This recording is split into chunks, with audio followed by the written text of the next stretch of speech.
शहराची खबरबात या बातमीपत्राचे प्रायोजक आहेत Mac care super speciality hospital Ahmednagar.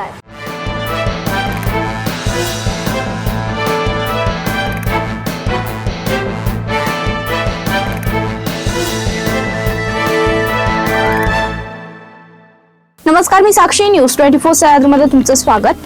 पाहूया अहिल्यानगर शहरातील महत्त्वपूर्ण बातम्यांचा आढावा शहराची खबरबातमध्ये। महापालिकेने शहरातील सर्वसामान्य रुग्णांच्या सेवेसाठी आणखीन एक मोठं पाऊल टाकलंय। बुरडगाव रोड परिसरात सुमारे 24 कोटी रुपये खर्चाचे 6 मजली अत्याधुनिक सोयी सुविधा असलेले रुग्णालय उभारण्यात आलंय।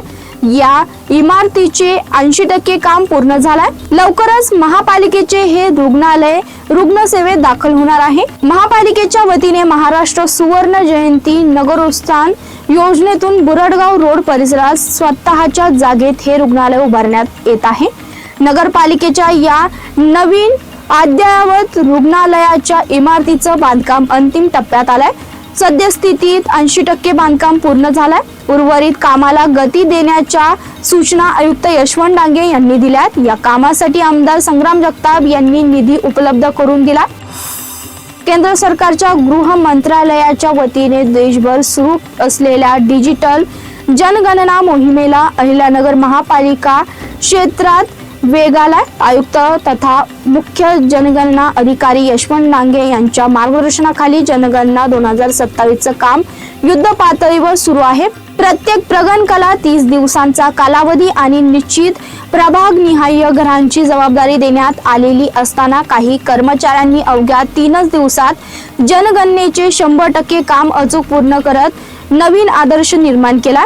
अहिल्यानगर महापालिका क्षेत्रात 42° तापमानात ही अवघ्या 3 दिवसात 100% जनगणनेचं कामकाज पूर्ण करणाऱ्या बुरडगाव झोन मधील प्रगणक व पर्यवेक्षक यांचा अहिल्यानगर महापालिका आयुक्त तथा मुख्य जनगणना अधिकारी यशवंत डांगे यांच्या हस्ते सन्मान करण्यात आलाय।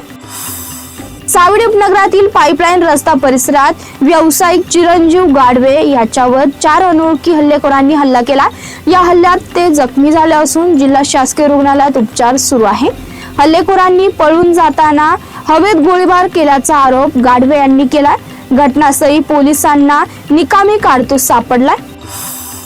ईद सणाच्या पार्श्वभूमीवर अहिल्यानगर शहरातील पोलीस मुख्यालयात प्रशिक्षणार्थी पोलीस कर्मचाऱ्यांना प्रशिक्षण दिले जात असताना स्फोट झाला। या घटनेत 4 कर्मचारी किरकोळ जखमी झाले असून त्यांना तत्काळ उपचारासाठी खासगी रुग्णालयात दाखल करण्यात आलाय। पोलीस अधिकाऱ्यांनी या घटनेबाबत अधिक माहिती दिली आहे। शहराची खबरबातमध्ये ते संपतोय। तुम्ही पाहता न्यूज 24 सह्याद्री।